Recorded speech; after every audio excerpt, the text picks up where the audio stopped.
అందరికీ నమస్కారం అండి. తెలుగు స్టోరీ బుక్ ఛానల్కి స్వాగతం. ఈరోజు నేను మీకు వినిపించబోతున్న కథ డి కామేశ్వరి గారు రచించిన ఈ దేశంలో ఆడది. కథను చివరి వరకు వినండి. నచ్చితే లైక్ చేయండి. కొత్తగా మన ఛానల్ని చూస్తున్నట్లయితే కనుక సబ్స్క్రైబ్ చేసుకోవడం అస్సలు మర్చిపోవద్దు. మరిక కథలోకి వెళ్ళిపోదామా? జయంతి బస్సు దిగి గబగబా ఇంటివైపు అడుగులు వేయడం మొదలుపెట్టింది.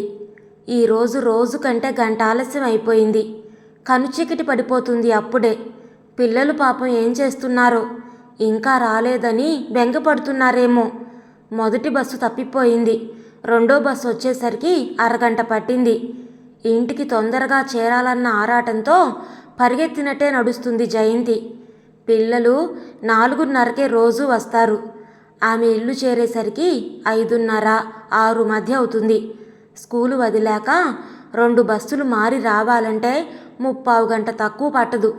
పిల్లల కోసం కటకటాల వరండాలో హార్లిక్స్ సీసాలో పాలు పోసి 2 ప్లాస్టిక్ గ్లాసులు, 1 నీళ్ల సీసా, ఇద్దరికి చెరే 2 బిస్కెట్లు కానీ బ్రెడ్ ముక్కలు కానీ ఉదయం వెళ్ళేటప్పుడు పెట్టి వెళుతుంది. పిల్లలు వీధి తాళం తీసుకొని వరండాలో పెట్టినవి తిని చుట్టుపక్కల పిల్లలతో ఆడుకుంటూ ఉంటారు. జయంతి ఇల్లు చేరేసరికి రోజు మాదిరి పిల్లలు ఆడుకోకుండా వరండా ముందున్న మెట్ల మీద కూర్చున్నారు. వాళ్ళిద్దరి మధ్య ఎవరో వ్యక్తి కూర్చున్నారు. కనుచీకటిలో దగ్గరికి వచ్చే వరకు గుర్తుపట్టలేకపోయింది జయంతి. గుర్తుపట్టగానే స్థానువులా నిలబడిపోయింది. అమ్మొచ్చేసింది నాన్న, అమ్మొచ్చేసింది, అమ్మా నాన్నొచ్చారు. పిల్లలిద్దరూ లేచి నిలబడి తల్లి దగ్గరికి పరిగెత్తి సంతోషంగా చెప్పారు. జయంతి కాళ్లల్లో శక్తి పోయినట్టు ఒక్క అడుగు ముందుకు వేయలేకపోయింది. ఈ మనిషి ఎందుకు వచ్చినట్లు ఇప్పుడు? 2 ఏళ్ల క్రితం నిర్దాక్షిణ్యంగా, బాధ్యతారహితంగా, ఉన్నపాటున చెప్పా పెట్టకుండా తన కర్మానికి తనని వదిలి వెళ్ళిన ఈ మనిషి 2 ఏళ్ల తర్వాత హఠాత్తుగా ఇలా ఎందుకు వచ్చాడు? ఆమె శరీరం అంతా కోపంతోనూ బాధ, ఆవేదంతోనూ కంపించింది. గెటౌట్, పో బయటికి వెంటనే అని అరిచింది. అరవలేదు, అరవాలనుకుంది. కానీ నోట్లో నుంచి మాట రాలేదు. నెమ్మదిగా అతను ముందుకొచ్చాడు. జయా, నేనే. అలా చూస్తున్నావేంటి? వచ్చి అప్పుడే గంట అయింది. నువ్వింత ఆలస్యంగా వస్తావనుకోలేదు అన్నాడు. రోజు భార్య స్కూల్ నుంచి వచ్చినప్పుడు పలకరించినంత మామూలుగా 2 ఏళ్ల తర్వాత వచ్చిన మనిషి పలకరించాడు. ఏం జరగనట్టు అంత నిర్వికారంగా మాట్లాడుతున్న అతన్ని చూసి తెల్లబోయింది. నెమ్మదిగా కాలు చెయ్యి కూడదీసుకొని మాట్లాడకుండా బ్యాగులో నుంచి తాళం తీసి తలుపు తెరిచింది. లైటు వేసింది. ఆ లైటు వెలుగులో గుమ్మానికి అడ్డుగా నిలబడి, ఎందుకొచ్చారు? కఠినాతి కఠినంగా ప్రశ్నించింది. అతని వంక తిరిగి పిల్లలిద్దరూ ఆశ్చర్యంగా చూస్తున్నారు.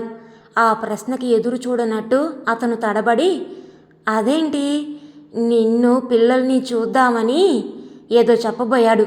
చూశారుగా, ఇంకా వెళ్ళండి. మళ్ళీ కఠినంగా అంది. అది కాదు జయ, చూడ్డానికి కాదు. చూడ్డానికేమిటి? నా వాళ్ళు ఉన్నారని వచ్చాను. ఏం తప్ప? రాకూడదా? ఇలా మాట్లాడుతున్నావేంటి? నవ్వాలని ప్రయత్నించాడు. జయ నవ్వలేదు. తీక్షణంగా అతని వంక చూసింది. మీ వాళ్ళు? ఎవరు మీ వాళ్ళు? మెడలో తాళి కట్టి 10 ఏళ్ళు కాపురం చేసిన భార్యని పసికందులనైనా ఆలోచించకుండా నిర్దాక్షిణ్యంగా, బాధ్యత రహితంగా, పిరికి పందల చెప్పనైనా చెప్పకుండా వదిలి పారిపోయినాడే వాళ్ళు మీ వాళ్ళు కాదు. ఇంకా 2 ఏళ్ల తర్వాత ఇంకా మీ వాళ్ళుగా మిగులుతారని ఏం మోహం పెట్టుకొని ఆశించొచ్చారు? జయా, నేను నిన్ను కట్టుకున్న మొగుణ్ణి. వాళ్ళు నా పిల్లలు అని మర్చిపోయినట్లున్నావు. గుమ్మంలోకి వచ్చిన మనిషితో మాట్లాడవలసిన తీరు ఇదేనా? మంచి మర్యాద లేకుండా ఇలా నిలబెట్టి. కోపం ధ్వనించింది అతని గొంతులో. మంచి మర్యాద అవి మానవత్వం ఉన్న మనుషులకి, అవి మరిచిన మీలాంటి అధములకు కాదు. భర్త అంటే భరించేవాడు. భరించకుండా భారం భార్య మీద మోపి పారిపోయినవాడు భర్త ఎలా అవుతాడు? మీకు నాకు ఇంకా ఏ సంబంధం లేదు. దయచేసి మీరు వెళ్ళొచ్చు. 2 ఏళ్ల నాడే మీరు నాకు లేని వారితో సమానం. వెళ్ళండి. మా కర్మానికి మమ్మల్ని వదిలి దయచేసి వెళ్ళండి. మాకు మీకు ఇంకే సంబంధం మిగల్లేదు. వెళ్ళండి, వెళ్ళిపోండి అరిచింది జయ. అతని మొహం ఎర్రబడింది. కళ్ళల్లో అవమానం, క్రోధం. ఆడదాని చేత, కట్టుకున్న పెళ్ళాం చేత అంత అవమానపడ్డం అతని అహంకారం మీద దెబ్బతీసింది. నువ్వు సంబంధం లేదంటే పోవడానికి ఇదేం బొమ్మల పెళ్ళి కాదు. నువ్వు నేను విడాకులు పుచ్చుకునే వరకు నేను నీ మొగుణ్ణే. వీళ్ళు నా పిల్లలే. నా హక్కును లేదనేటందుకు నీకు హక్కు లేదు. గర్వంగా ఇప్పుడేం చెప్తావు అన్నట్టు తల ఎగరేశాడు. జయంతి అతని వంక తిరస్కారంగా చూసింది. రవి, స్వర్ణ, మీరిద్దరూ ఆంటీ ఇంటికి వెళ్ళి కాసేపు ఆడుకోండి, నేను పిలిచే వరకు అంది పిల్లలిద్దరితో. పిల్లలిద్దరూ బయటికి వెళ్ళాక, మిస్టర్ సూర్యారావు, ఒక ఆడదాని మోజులో కట్టుకున్న దాన్ని వదిలి పిల్లల్ని వదిలి వెళ్ళిన నువ్వు ఆ ఆడది తన్ని తగలేస్తేనో, లేక ఆ మోజు తీరగానే మళ్ళీ భార్య దగ్గరికి చేరడానికి సిగ్గులేదు నీకు? నువ్వొక మగవాడివైతే మళ్ళీ నా దగ్గరికి రావు. నన్ను బెదిరించి నీ జులుం సాగించాలనుకోకు. ఎటువంటి పరిస్థితుల్లోనూ నేను నిన్ను భర్తగా అంగీకరించను. అండర్స్టాండ్? అంచేత నీ హక్కులు నువ్వు పొందాలనుకుంటే కోర్టుకెక్కు. అంతేగాని ఈ గుమ్మంలో నిలబడి నన్ను బెదిరించాలని మాత్రం చూడకు. నువ్వు చేసిన పనికి నా హృదయంలో ఓ సున్నితపు పొర చిరిగిపోయింది. ఈ 2 ఏళ్ళు నే పడిన కష్టాలతో, సమస్యలతో, బాధలతో నా హృదయం బండబారింది. ఇప్పుడు ఒంటరిగా ఈ లోకంలో ఏ ఇబ్బందినైనా ఎదుర్కోగల మనస్థైర్యం సంపాదించుకున్నాను. అంచేత ఇక నీ బెదిరింపులకి బెదర్ను.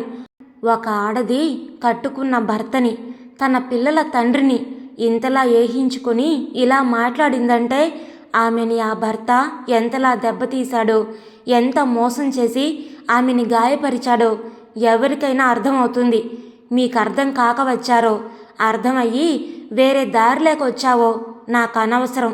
పోయిన మనశ్శాంతి ఇప్పుడిప్పుడే పొందుతూ శాంతిగా బతుకుతున్న నా జీవితంలోకి మళ్ళీ రావాలని ప్రయత్నించుకు. వెళ్ళు, ప్లీజ్ గో అవే తీవ్రంగా అంది. ఆమె మొహంలో కనబడిన స్థిర నిశ్చయానికి, ధైర్యానికి అతను మనసులో కాస్త జంకాడు. ఇది అతను ఊహించని పరిస్థితి. కాసేపు తిడుతుంది, ఏడుస్తుంది. ఎలా వదిలిపోయారు? ఎలా బతుకుతామనుకున్నారు?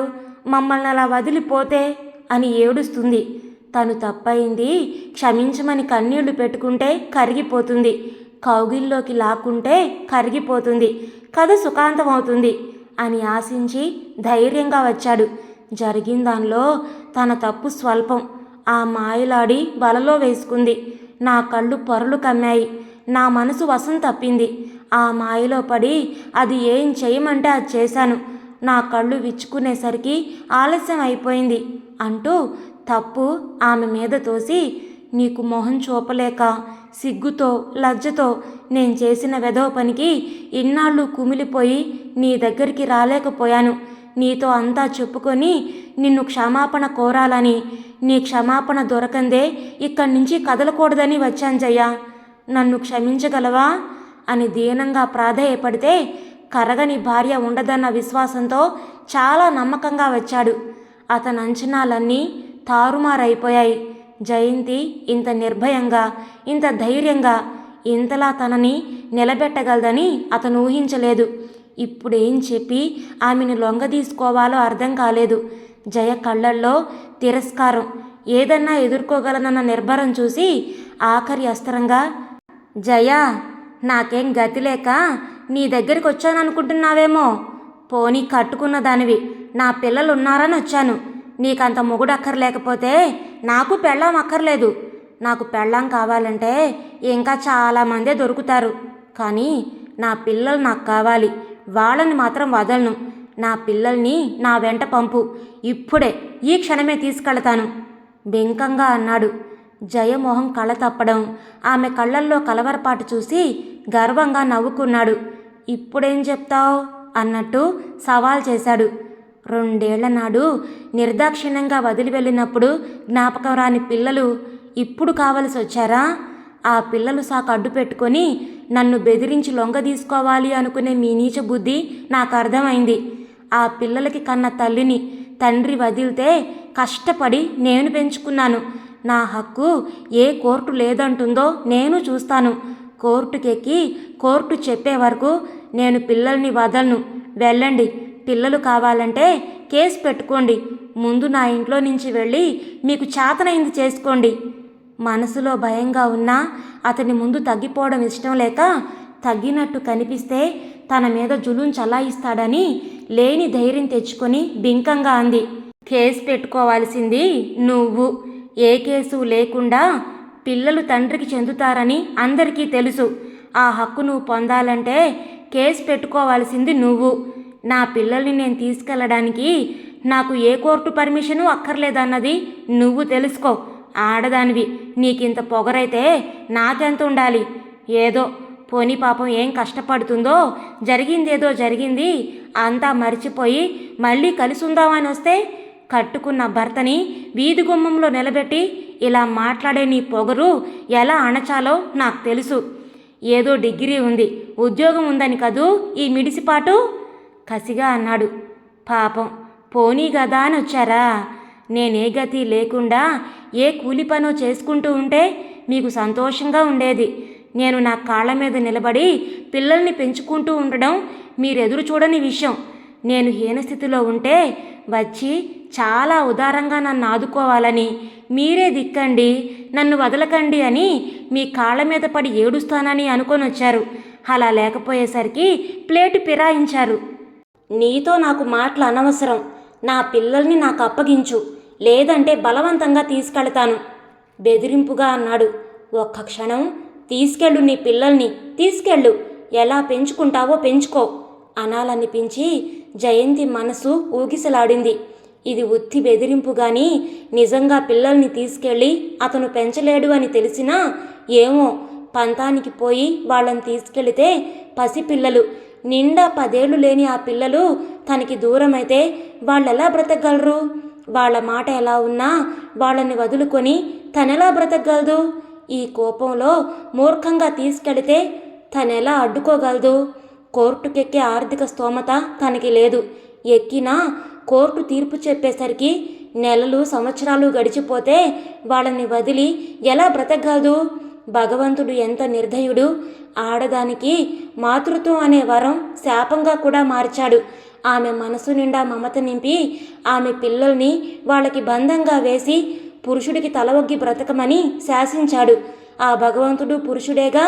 ఆ దేవుడితో పాటు మన న్యాయ సూత్రాలు, నీతి సూత్రాలు అన్నీ మగవాడికి అనువుగా మార్చి ఆడదానికి ఎంత అన్యాయం చేశారు. ఈ పురుషస్వామ్య ప్రపంచంలో స్త్రీని ఏ విధంగా కట్టడి చేస్తే లొంగి ఉంటుందో పురుషులు గ్రహించి ఆ సూత్రాలన్నీ న్యాయ సూత్రాలుగా, ఉరితాళ్లుగా ఆమె గొంతుకి బిగించారు. నవమాసాలు మోసి కని రాత్రింబగళ్ళు నిద్రాహారాలు లేకుండా శ్రమించి పెంచిన బిడ్డ తల్లికి కాక తండ్రికి చెందడం ఎంత అన్యాయం! ఇంతకు మించిన అన్యాయం ఇంకే ఉంటుంది? ఒక్క క్షణం ఆమెలో చెలరేగిన సంఘర్షణ అది. ఆమె ఊగిసలాట ఎంత దాచుకున్నా ఆమె మొహం మీద స్పష్టంగా కనిపిస్తుంది. అది అతను గుర్తించాడు. అతనికి కావలసింది తాడు తెగే వరకు లాగడం కాదు. ఆ తాడు కొస తన చేతిలో ఉంది. ఆ తాడు తన చేతికే వస్తుంది అని అతనికి నిబ్బరంగా తెలుసు. అంచేత నేను నీకు 2 రోజులు టైం ఇస్తున్నాను. ఈలోగా నువ్వు ఆలోచించుకో. నీకు కాపురం కావాలో అక్కర్లేదంటే పిల్లల్ని అప్పగించడానికి తయారుగా ఉండు. నా హక్కుని ఏ విధంగానూ ఆపలేవు. ఆపాలని ప్రయత్నిస్తే నువ్వే నష్టపోతావు. నేను ఎల్లుండి మళ్ళీ వస్తాను.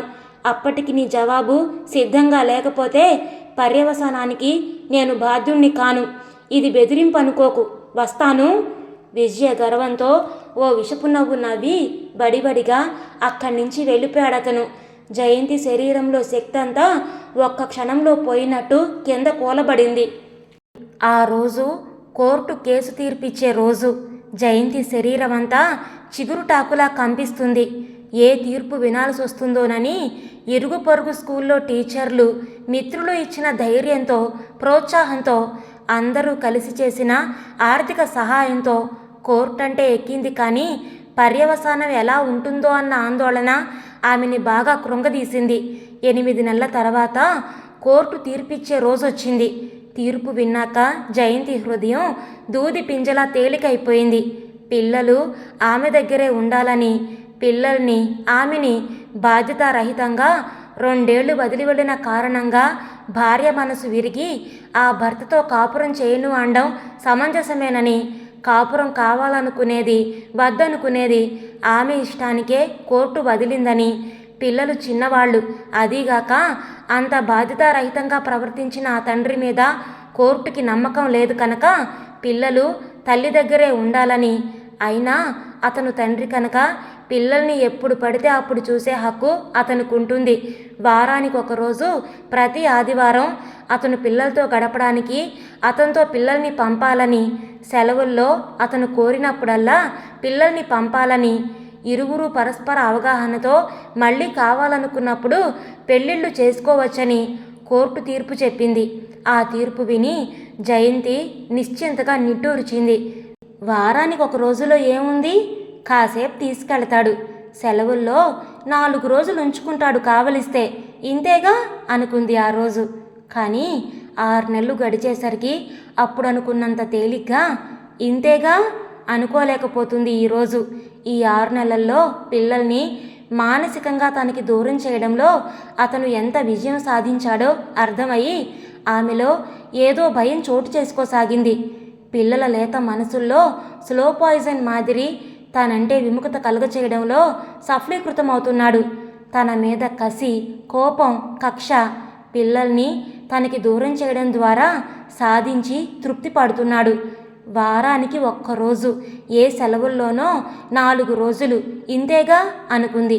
కానీ పిల్లలు ఆ వారానికి 1 రోజు కోసం అంతలా ఎదురు చూస్తారని, వారానికి 6 రోజుల్లో తల్లి తమ గురించి ఎంత కష్టపడుతుందో, తమ కోసం ఎంత సుఖం త్యాగం చేసి బాధ్యత భుజాన వేసుకుందో వారు గుర్తించడం మానేశారని తెలుసుకునేసరికి ఆమె హృదయం బాధగా మూలిగింది.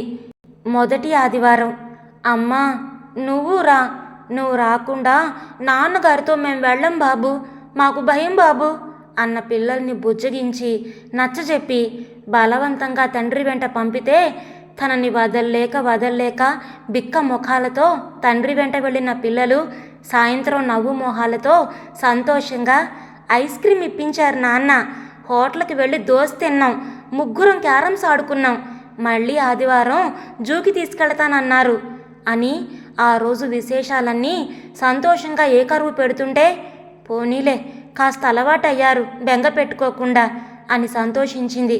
4 వారాలు గడిచేసరికి తండ్రి కోసం, ఆదివారం కోసం పిల్లలు ఎంతలా ఆరాటంగా ఎదురు చూస్తున్నారో గుర్తించేసరికి మనసు చివుక్కుమంది. తండ్రి తీసుకెళ్లిన సినిమాలు, పార్కులు, హోటళ్ళు, చిరుతిళ్ళు, కొనిచ్చిన బంతులు, పెన్నులు చూసుకుంటూ చెప్పుకుంటూ వారమంతా గడిపి ఆదివారం కోసం చూసేవారు. తల్లి అనేదే ఉందని మర్చిపోయినట్లు ఎంతసేపు తండ్రి గురించిన కబుర్లే. 2 నెలలు గడిచేసరికి, డాడీ చాలా మంచివారు, నువ్వెప్పుడైనా ఇలాంటి జోళ్ళు కొన్నావా, మాకు అసలు ఎప్పుడైనా ఐస్ క్రీమ్ ఇప్పించావా, చక్కగా డాడీ వచ్చాక హోటల్కి తీసుకెళ్తున్నారు, నువ్వెప్పుడూ తీసుకెళ్ళలేదు, భలే సినిమాలు చూస్తున్నావు, అమ్మ ఎప్పుడూ తీసుకెళ్ళదురా తమ్ముడు, అక్క నాన్న మంచివారే, అమ్మే మంచిది కాదు, నాన్న రమ్మంటే రానంది, ఆ రోజు నాన్నని ఎంత తిట్టింది, పాపం నాన్న ఒక్కరు ఉంటున్నారు కదా, అమ్మ ఎందుకు వెళ్ళదు, అందరింట్లో అమ్మ నాన్న చక్కగా ఉంటారు, అమ్మ నుంచే మనం ఇలా ఇంట్లో ఉండాల్సి వస్తుంది అంటూ పిల్లలు మాట్లాడుకునే మాటలు వింటూ ఉంటే గిలగిలా కొట్టుకునేది జయంతి మనసు. ఈర్ష్యతో మనసు మండేది. తన శ్రమ, తన కష్టం, వాళ్ల కోసం తను పడే బాధలు ఏమీ గుర్తించకుండా 2 నెలల్లో తండ్రి పక్షాన చేరిపోయిన పిల్లల్ని చూస్తే ఏడుపొచ్చినట్లుండేది జయంతికి.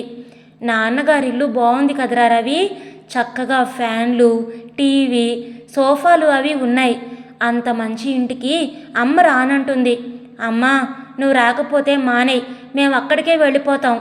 6 నెలలు గడిచేసరికి పిల్లలు అల్టిమేటం ఇచ్చేశారు. ఇంకో 6 నెలలు పోతే పిల్లలు తనకెంత దూరం అవుతారో తలుచుకుంటే భయం కలిగింది.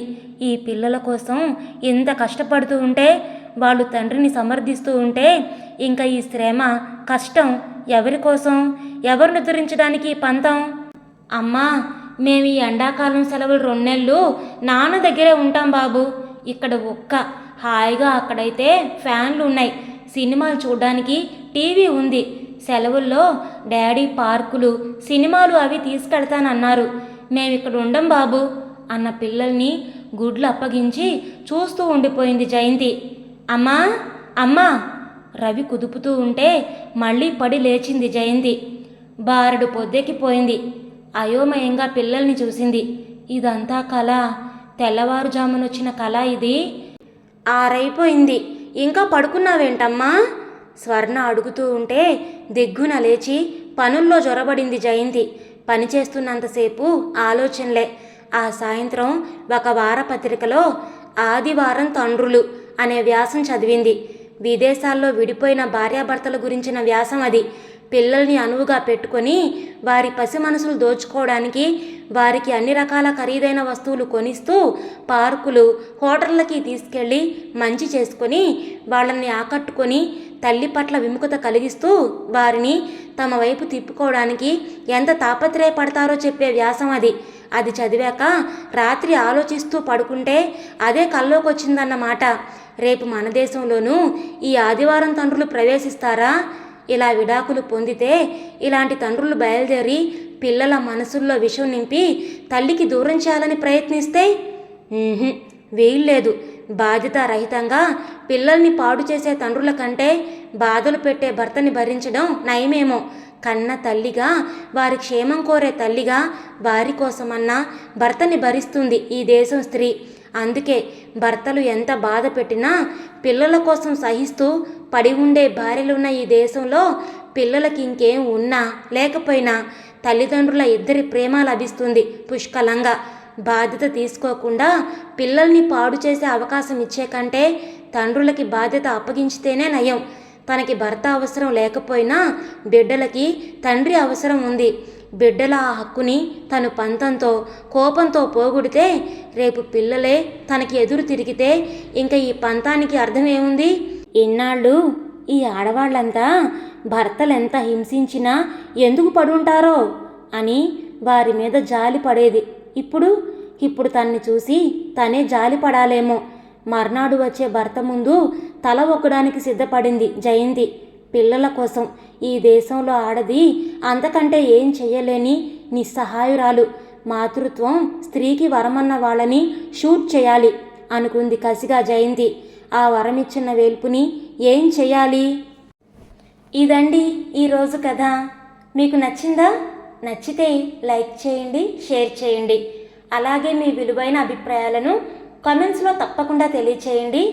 ఇంత మంచి కథను మనకు అందించిన డి కామేశ్వరి గారికి మనందరి తరపు నుంచి ధన్యవాదాలు తెలియచేసుకుంటున్నానండి. ఇలాంటి మరెన్నో మంచి మంచి కథలు వినడానికి కొత్త వాళ్ళు మన ఛానల్ని తప్పకుండా సబ్స్క్రైబ్ చేసుకోండి. మరొక మంచి కథతో మళ్ళీ కలుద్దాం. అప్పటి వరకు ఉంటానండి.